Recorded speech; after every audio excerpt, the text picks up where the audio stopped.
tons of work. You do not know how to deal with it. You do not know what to do with it. There is no freedom to escape. You just want to rip it all out away. Do you like being controlled? Or do you just want to do that to all of your work?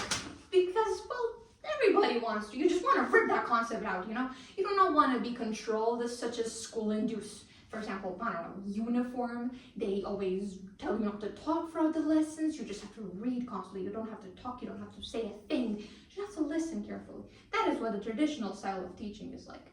Or there's a newer one, that the movie That White Society dwells upon, whether students should embrace their creative sides and be more creative and think freely rather than follow a pattern. Well, in the movie we have two characters, Todd and Neil. Neil wants to be an actor. He always believed that this was the right path for him, although his father always got in the way of it. He did not allow him to open his wings fully towards this, believing that it's better for him to be a doctor since this was a more straightforward path. You do not have to risk anything because being a doctor is as straightforward as life can get, you know? You just treat patients, you just have to study for it and be good at it. While acting is a more unsafe path. You do not know if it will grant you success, a stable life, and in a way his father wanted the best for him, but he only restrained him, while Neil did not want that. He could not live like this. And Mr. Keating, his teacher, allowed him to embrace this side of him and showed him that there is a way to live like this, to see how much you can enjoy living really by doing what you like. And so he went behind his father's back and participated in a play, which his father did not appreciate. And it ended up in a big argument, but Neil could not handle being restrained once more after experiencing so much freedom all at once. He was so joyous after what he's done, and he was so convinced that this was the right path for him that he could simply not listen to another word of his father's about how he cannot do this. So he ends up taking his own life because he was not able to be held back once more. He wanted to either live freely or not live at all. But that is not the right path to go because, again, if you give up your life, you cannot pursue either of the things, neither the ones you like or the ones that you do like.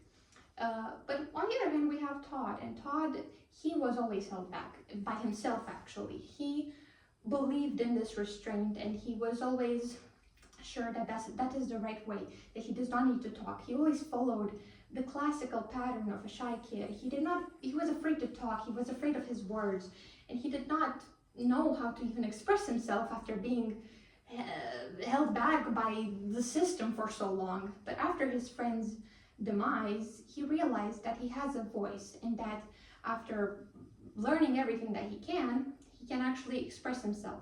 And he uses his freedom for the best, to make people remember his friend and how good he was.